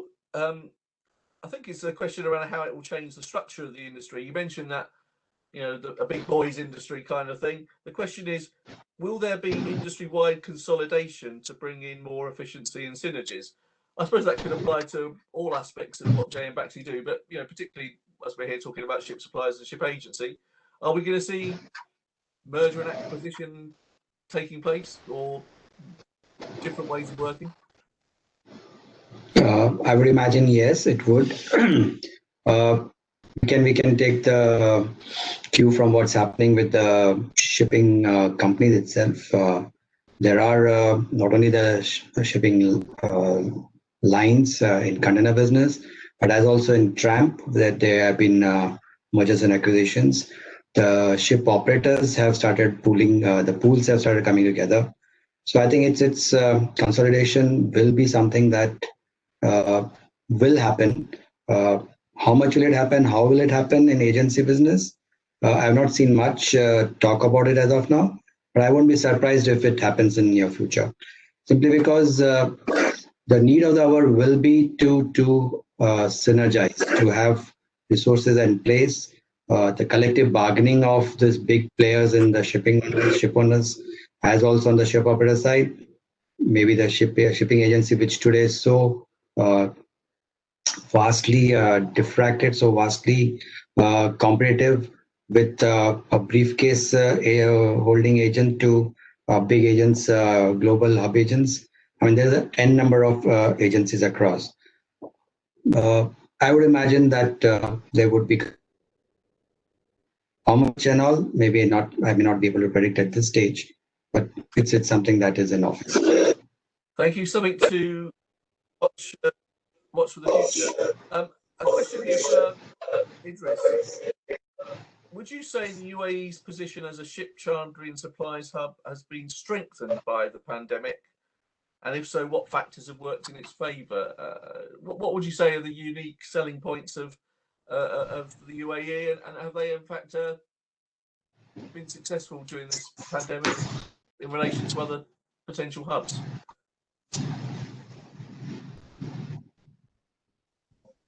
That was a question for Idris. Did you get that, Idris? Yes, I did. I got that, Clive. Thanks. I think there's a little bit of disruption in the network, but I got it just fine. Thank you. Sure. To answer your question, and definitely, I completely agree. It has reinforced our position as one of the leading maritime hubs. The local leadership, the government authorities, the way they have worked to classify essential ship suppliers as essential services, the emphasis on supply chain and abundant availability of supplies has definitely taken UAE to the next level where reliability, where ship supplies is concerned. The local logistics, the infrastructure, the historical and well-established trading ethos that the Dubai and UAE have had in the region are all tools which have been very effectively utilized during this time. The digitization of public services, the paperwork, a lot of the paperwork which would have been done manually or which has been done manually in the past has now all been digitized and very successfully, and still continues to improve. Were all factors to improve this, to improve UAE's position as a ship supplier in this region, definitely. Okay, thank you, Idris. A question here for Sean Maloney. Are the IMO and national governments doing enough to support ship suppliers? And if not, what actions need to be taken? I think you mentioned in your beginning that perhaps the IMO, a little bit of a vacuum there, with it not being as active as it perhaps would be pre-pandemic or sitting in its normal way. Yeah, what do we need to see taken by those in authority, I suppose, is the question. I mean, I think the role of the IMO and the flag states, the national governments, is important, and certainly ESA takes its responsibilities at the IMO and NGO very seriously. Our government's doing enough. I mean, last year, we took over the Secretariat 2 years ago. Within about 4 or 5 months, I was asked to present a verbal and a written submission to the IMO to do with port access for ship suppliers. The big problem that ship suppliers have around in certain parts of the world is being able to access ships when they come into port. And whether that's because of corruption, you know, give me $300 and I'll let you through, or is it whether it's down to misinterpretation of ISPS code or whatever. But this has been an issue, and we raised it at the IMO verbally, as well as then at the MSC a couple of months later in a written form. And we had very, very good support, and indeed it's ongoing. And I think this is the one element that's been a little bit put on the back burner because of the fact that the IMO isn't working as normal at the moment. But we immediately, surrounded by a number of associations, a number of governments offering their support after the verbal submission. And then interestingly, getting feedback from some of our members who said that they have immediately been contacted by their governments and what have you, wanting to sort of find out more about it. So, you know, there's always a lot there that can be done. We've got a big issue at the moment as far as interpretation of MEPC 69 is concerned, and this whole issue to do with ship recycling and what have you. Because under the terms of that, the SRR, the EU version, ship owners have to declare if the structure of the ship has any hazardous elements to it when it's being recycled. What's happening in turn is they're saying to the ship supplier, you need to tell us every time you supply something whether there's hazardous material in it.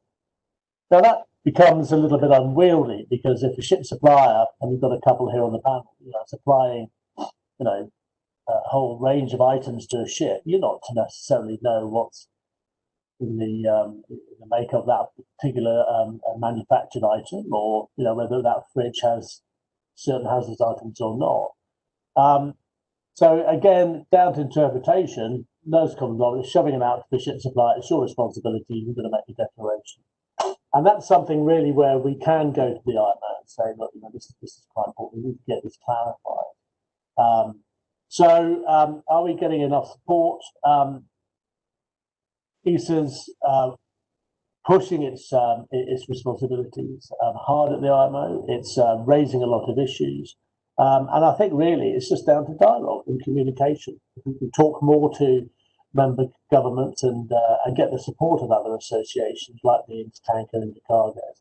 I mean, ESA's a member of Intercargo and also a member of BIMCO, and sits on the executive board of Intermanager. So, you know, and that's important, just to sort of continue to get that support that we can then put pressure at the IMO as well. So yes, very, very supportive. Ketat Lynn's very supportive of ESA and was, you know, responding to our letters earlier this year regarding COVID-19, but there's always more that can be done. Right?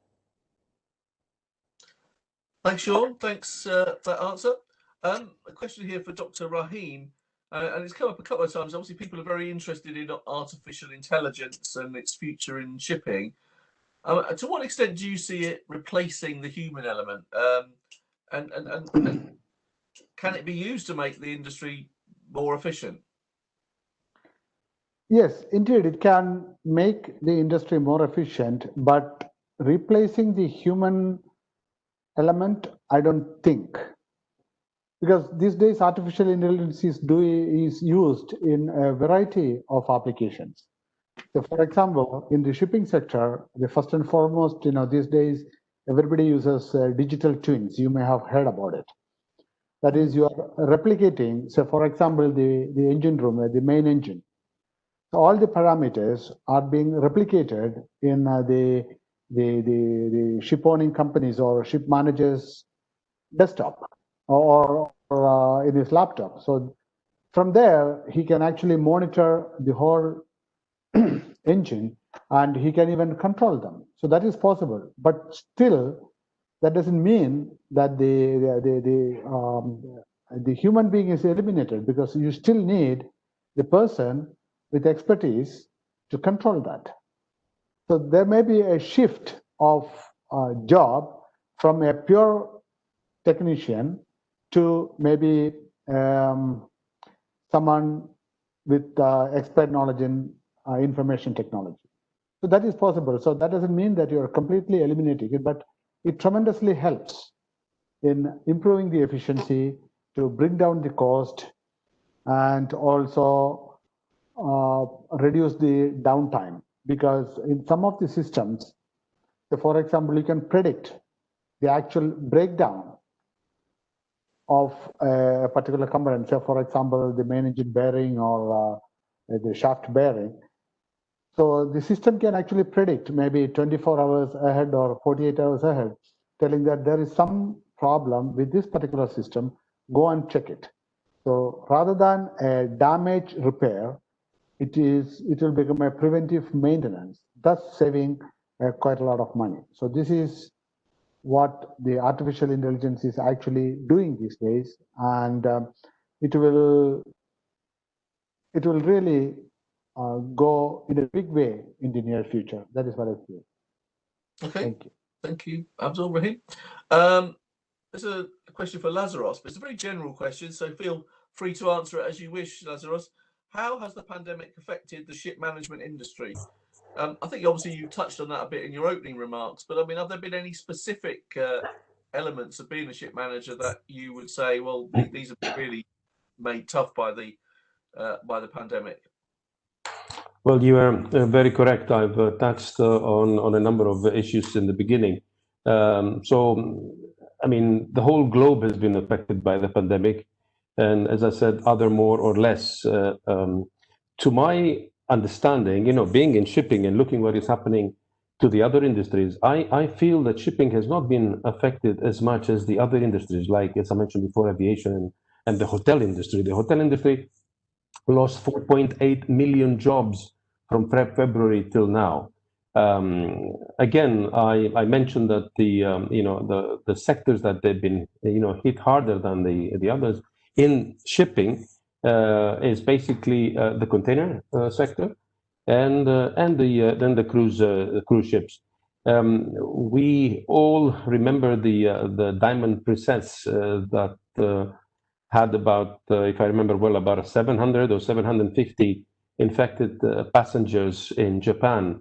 And they had 14 deaths. They had almost 4,000 passengers that they had to be quarantined for 2 weeks. So I mean, these are issues that have affected us, quite a lot. Similarly, if we put the in money perspective, Carnival.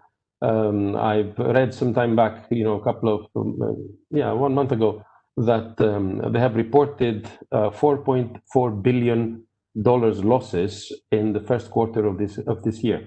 So if you put all the cruise shipping together, they have about 320 ships. So you can imagine the amount of money that these industries have lost. Again, during the lockdown, at times during April and May, the container lines had to cancel a lot of voyages, more than 200 voyages, given the restrictions.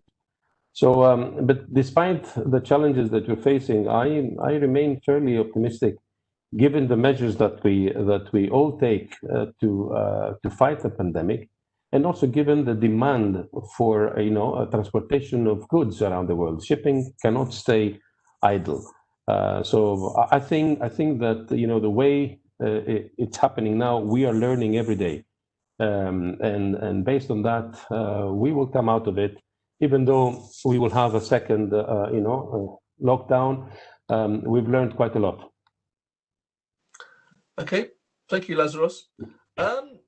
A question that's coming from the audience is around customs clearance issues. I don't know who wants to take that.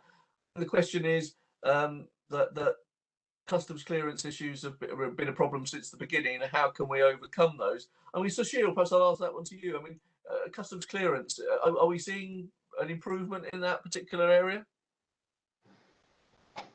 Yes, in fact, what it was earlier, mainly manual things have started getting digitized. Technology is coming into India in a big way.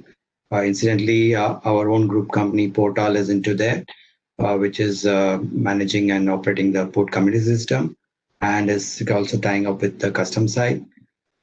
During this pandemic itself, a lot of things were the permissions were being granted on emails, and instead of a person going with a written letter and moving from desk to desk.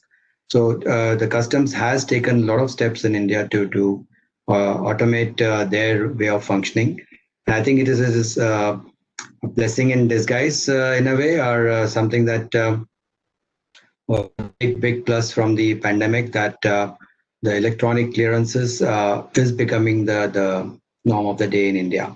So it may take some more time for it to become fully established, but we are already on the way. So give it a few more months, and I think even if we come out of the COVID, the electronic clearances will be there to stay. So it's a big plus that is happening in India. I have seen that. Okay, and then yeah, Clive, I mean, similar to what Mr. Sushil said about PCS, port committee systems, which Jane Bakshi have been very successful with. The single window concept in Sri Lanka as well. I think I mentioned it earlier in my speech, where things that took 3-4 years for people to sort of get down to happen within 3 weeks. So that is the key. I think Sri Lanka has been a very focal point, that they want to have streamlined processes for custom clearance, which can be a huge hindrance for consignees. After, I think it took about a month for things to calm down, but within April, Sri Lanka was ready to offer consignees a very seamless process for clearance. So I think we're following India's methods, and it's good. Again, like I said, let's look at the positives that COVID has brought, and for our country, this is definitely one of the positives. Okay. Idris, one question that has come in from the audience is around medical supplies for ships to sort of minimize the risk of contamination on board, and so on. Is that an area where your company is getting involved in? And if so, can you say something more about how ship suppliers are actually sort of helping provide ships with the medical supplies that are needed on board? Sure, absolutely. It's an interesting point, and one that is true. All the ship suppliers in UAE have been given the opportunity to supply the necessary personal protection equipment in terms of masks, gloves, face shields, disposable coveralls, hand sanitizers, and so on, to help sort of mitigate any potential spread on board. And naturally, we've been quite actively involved in this procedure. We've assisted various ship owners, ship managers across the globe, not only in the UAE but in other parts of the world, with this sort of assistance with our supply chain. So serviced vessels in other parts of the world that needed these sort of medical tools that could prevent the spread of COVID-19 on board. Okay. And Lazarus, I mean, obviously the well-being of crews on board your ship a top priority. Are you finding that it's okay getting the medical supplies you need, or are there some supply chain issues, bottlenecks that need to be addressed? Well, you see, in the beginning we faced some issues because there were some opportunistic approach. So the prices were hiked up, and it was quite expensive. But currently things are different. We basically pay normal prices like everybody else.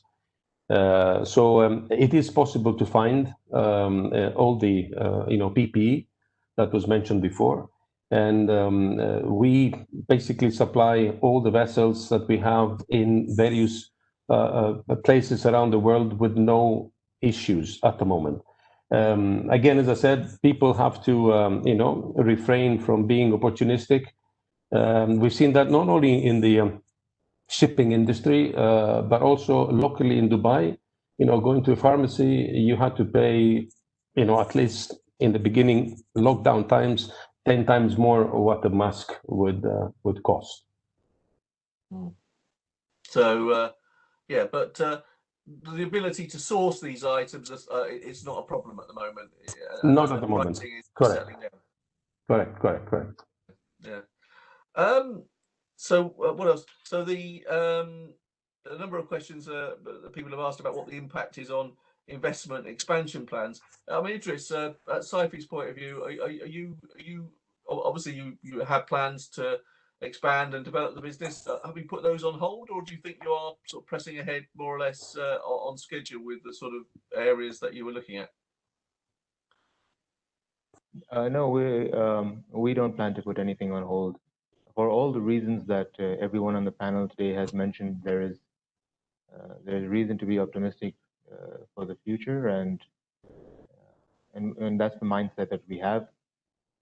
We want to be forward thinking, and we want to be able to continue investing in what we believe will be a very positive future for the shipping industry.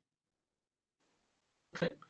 And so, Sheil, what's your perspective from a J.M. Baxley point of view? Would you say that your investment and expansion plans are on track? They are. In fact, the only hold came in because there were no people available during the lockdown period. But otherwise, there's no hold on any of our expansion plans. Like I said, our recruitment is also still going on, so there's no stoppage. Whatever, because of lockdown, the impact, that's there. But I'm sure once we come out of it, we will continue in the full steam. And Ananda, what's your strategic view from Sri Lanka? Are you sort of being cautious, or are you still being expansionistic in your outlook? I'm being carefully optimistic, Clive. Like I said, I think there are certain areas that I've realized the opportunities now. They say every crisis brings so many opportunities. So I think I'm trying to bank on some of them, to be very honest. I touched on the digital space. We're quite a new and small company. So that also one of the advantages is obviously we're a bit more nimble than maybe some of the big boys. So yeah, I've seen huge opportunity in, like I mentioned, some of the ports around Sri Lanka that weren't utilized as much in the past. I see huge opportunity in that space. So yeah, I think I've also realized the model of asset light versus sort of asset heavy. I've looked at that quite seriously, and some opportunities that we were looking in the past, we've structured it slightly differently. So yeah, I think it creates a new norm, as they say, right? So there are opportunities, but you have to be careful as to which are sort of priority and which you can hold off for maybe another year or so. Okay, thank you. Abdul Rahim, a question. What are the main ways that classification societies have adapted to the new normal? I think we heard you talk a little bit about remote surveys, and that's perhaps one of the areas of change that's got a lot of publicity. But how else are classification societies changing the way they work with the shipping industry? Yeah, as I mentioned, first and foremost, it is the technological innovations. One is, as I mentioned, remote survey. Then we used to have a lot of interaction with the clients and going to the place, try to understand problems. Well, that's all resolved with virtual meetings. Who would have thought about the explosion of virtual meeting? For example, this webinar. Maybe in January, nobody may have thought about having a webinar like this. So it is kind of, I should say, revolutionizing the industry, the technological advancement. Of course, there are a lot of problems also still we have to do. I think one of the questions one of the participants asked is how you compromise safety as well as the what do you call when you're doing survey or delaying things or extending things. Here again, the safety is paramount to class societies, and we don't compromise that. So if something cannot be done, well, that cannot be done.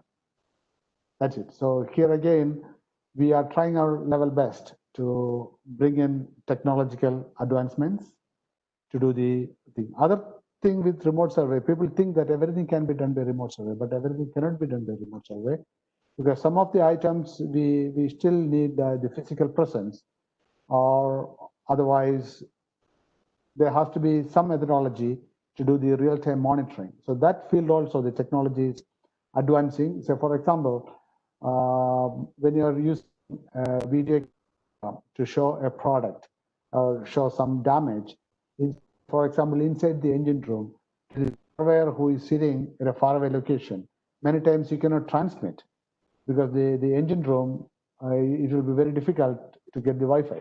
But technology is coming up, and some technologies are available by which even from inside the double bottom tank or inside the engine room, you can transmit. So technology is actually driving the process, and I hope maybe in the near future, maybe in another couple of years, I mean, the remote survey will be really, really possible in all parts of the ship. Thank you. Okay, thank you, Abdul. I'm sure before I sort of wrap up things by asking people, as a sort of a representative organisation representing a number of different ship suppliers, the question is, what are your lobbying priorities going forward? I mean, obviously the pandemic has changed the rules of the game a bit, I suspect, but you know, what would you say are the sort of top three things that you're going to put on the agenda for ISA to sort of lobby both individual governments and you know, maritime organisations worldwide?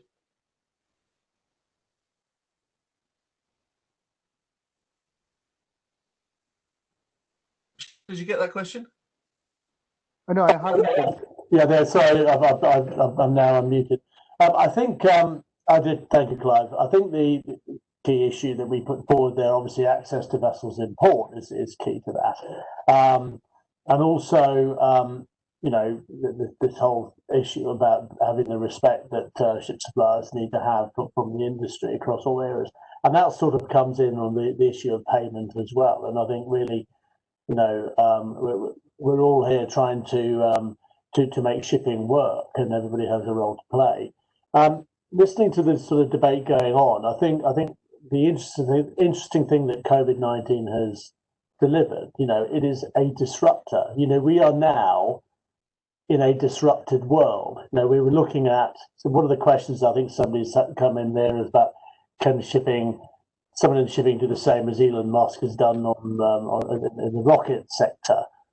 You know, he's disrupted it, you know, and shipping, you know, shipping is looking at things like, you know, an Amazon coming into shipping, how will that disrupt, you know, a major casualty or something like that. But the one element that nobody saw coming was a pandemic like this. And it caught everybody off guard. It's caught governments off guard. It's caught all industries off guard, and we're playing catch up. And I think really it's going to be interesting to see how shipping as an industry is going to be more agile moving forward, and it has to be agile to be able to react to changes in its environment and its working environment moving forward. But again, a lot of that is going to be down to cooperation, working together, other sectors understanding the role that other sectors play. As we continue to drive forward for a clean, a safe, environmentally friendly industry.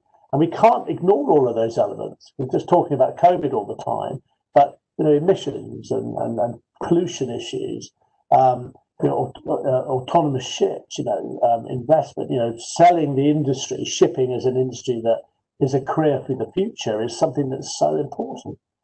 And this whole issue about is it as an industry, what is its brand like, out in the marketplace? And these issues aren't going to go away either. So shipping has got a lot on its plate at the moment, but it's going to be interesting to see what the new normal is going to be like. Okay, thanks, Sean. Well, we're nearly our 2 hours is nearly up, so I'm just going to go round the table and ask for some final remarks. But I'll perhaps phrase it in a question that has come in.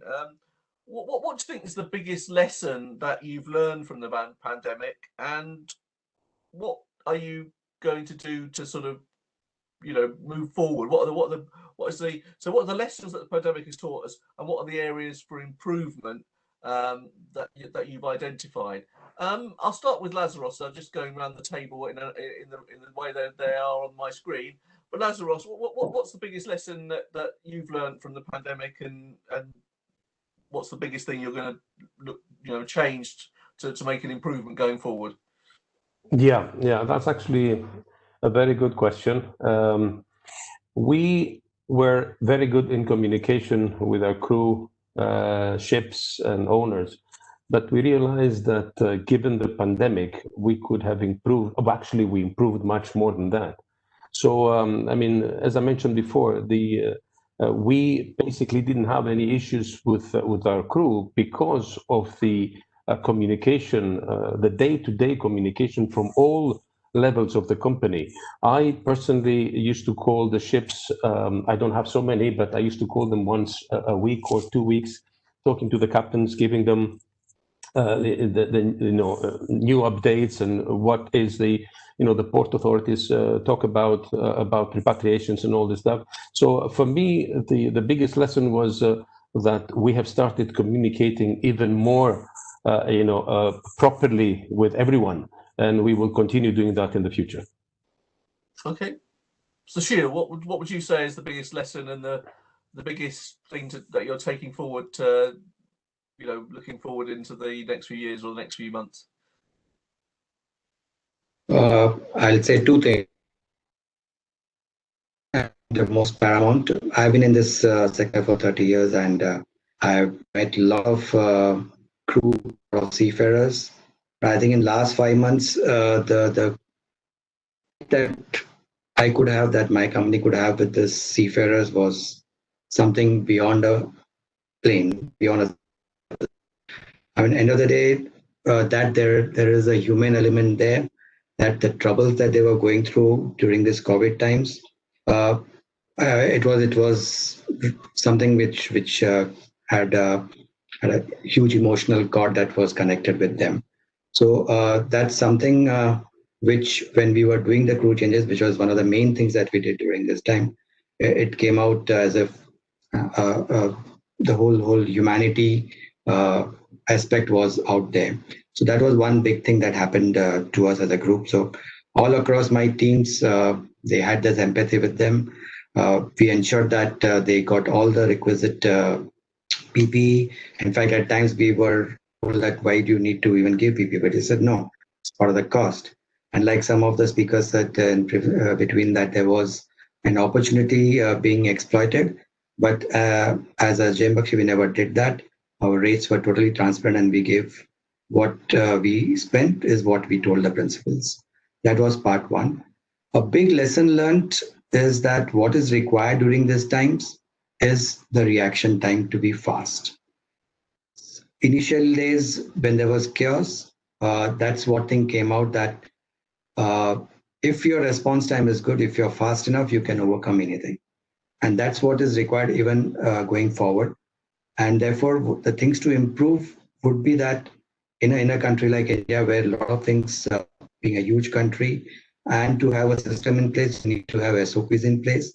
To have SOPs in place, the concerned authorities have to issue those SOPs, like DG Shipping was doing it.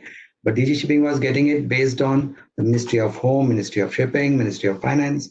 All the ministries together were consolidating a particular narrative or a particular SOP that has to be implemented.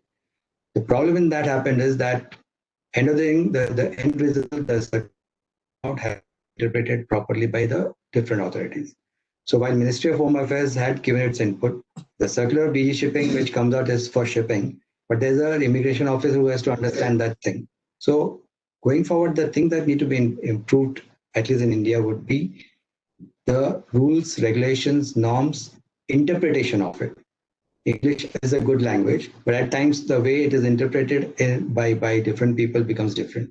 So what I would look forward to from the concerned authorities is that once the circulars are issued, then the interpretation of it at least is explained to everyone, and the spirit behind is explained. People often go by the book that this is what is to be done.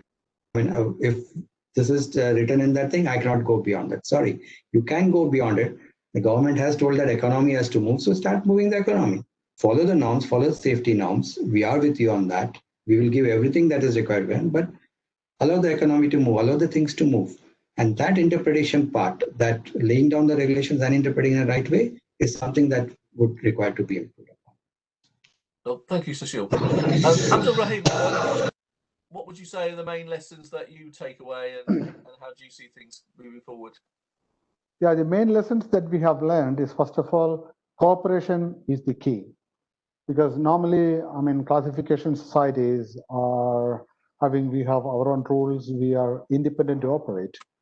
But many people say class societies, other societies are rivals. But my viewpoint is other classification societies are not rivals. We are partners in upkeeping the safety of ships and to protect the marine environment. So we have to cooperate, and that is one of the biggest lessons. Secondly, we had contingency plans, and we once in a while do the test run, trial run. So that became really handy in case of COVID situation. So all the contingency plans we could easily implement. And another positive thing is increased use of technology.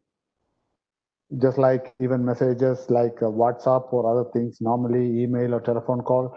But many times, if you are not there to in the office when someone calls, not there to pick up the phone, but the other means of technology that has improved quite a lot. And another the most important thing that we found is the lack of surveyor in key areas.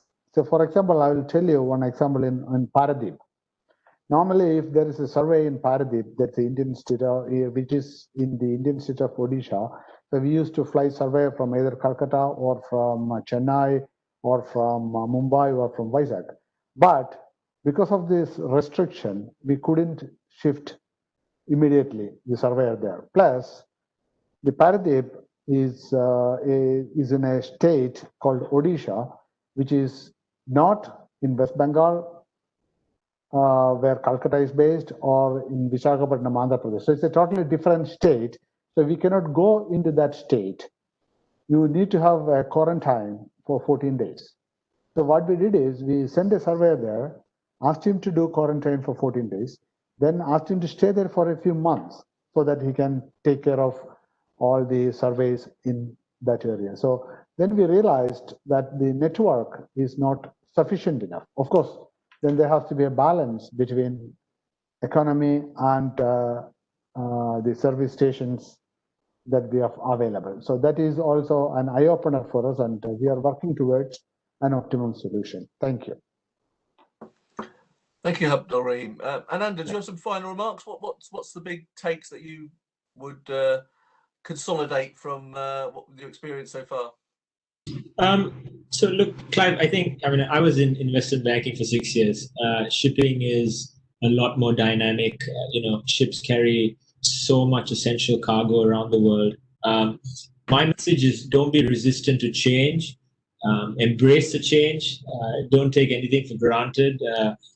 If you survived and not gone bankrupt, then you're doing something right. That's what I say. And I think everyone should give yourself a pat on the back. It's the survival of the fittest. And I think that's the message really that I have. Okay. Thanks, Ananda. Idris, what's your final comments? I couldn't agree more with all of the panelists. transparency, investment, continuing operation, but more importantly, the human element side of things. That I think this is the main takeaway. You know, we can do, we can invest, but at the core of it all is the human element.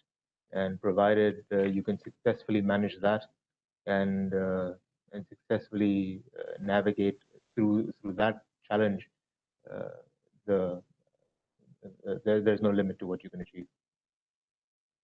Okay, thanks, Idris. And last but not least, Sean.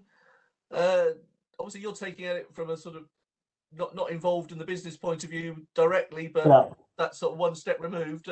What do you sort of see as perhaps being the biggest lessons that the industry can learn, and what do you think needs to happen in the next year or so to consolidate that? Well, just to sort of concur totally with what Abdul and Idris are saying as far as cooperation and the human element, I think that's really important. I think really the biggest lesson, you know, that you have to be prepared, you know, and you have to the shipping has to be agile. And it's all about communication as well. And I think that goes into the cooperation element and into the human element, you know, keeping communication channels open and talking and looking for solutions as an industry. I think that's a key element there. Improvement, definitely key status for shipping, you know, for seafarers and also for ship supply. I think without ships, this lockdown globally would have been a lot worse. We wouldn't have had our food on our tables, and we wouldn't have had everything that we still take for granted. So definitely key status for shipping and and more of a respect and an understanding of the role of shipping from the man in the street. We don't miss either. Okay, thanks, Sean. Thanks to all the speakers for their contribution. I mean, what I take away is that this is an industry that is still optimistic, it's still upbeat, still quite confident that it not only has a future but has a bright future. But that optimism is based on the fact that shipping is an essential service, that we all need it, that everything not everything, but large amounts of things we eat, wear, consume on a daily basis travel by sea, and that will generate activity throughout the supply chains that lead it to there. Some of the key words I've sort of written down here are technology. I think technology, digitalization is going to be key, cooperation, the human element, adaptability, agility, but also some of the challenges which seem to be more around bureaucracy and regulation than around something inherent to the industry. So I think it is around working together as a group to sort of try and get those messages home. As Sean mentioned, you know, it seems ridiculous that ship suppliers can't get on board ships. I mean, that is just in the 21st century, that is something that we surely need to address and needs to be made simpler. And Anders' point about some people in the industry still not having online banking capacity, we still have a way to go to really bring certain sectors of the industry up to the level of adaptability and ease of doing business that are perhaps going to be needed for many years to come, because this is, as a number of people have said, isn't going to go away anytime soon, and we all have to learn to live with it. So thanks for your expertise and your time.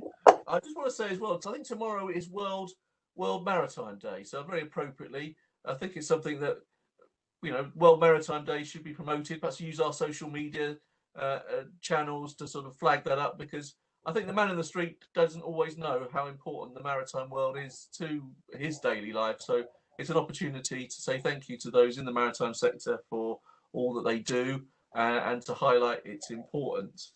I'd like to say again, thank you to all the sponsors, JM Baxi, Abu Dhabi Ports, ADNOC Logistics and Services, Safi, Lanka Shipping and Logistics, Central Ship Management. I hope I haven't forgotten anybody. If I have, I shall get told off by Trevor. And the next edition is on the 7th of October, where the theme is container terminals in the pandemic. You know, will there be a rapid bounce back or a slow recovery? So I wish you well. When this is closed, you'll be directed to a survey. Please do take a few moments to fill it in. This is our 9th one. We're trying to make them better all the time. So if you've got any comments as to how we can make things more informative or slicker or in any way better, please let us know. But I look forward to seeing you again, and stay safe. So farewell. Thank you. Thank you. Thank you. Thank you.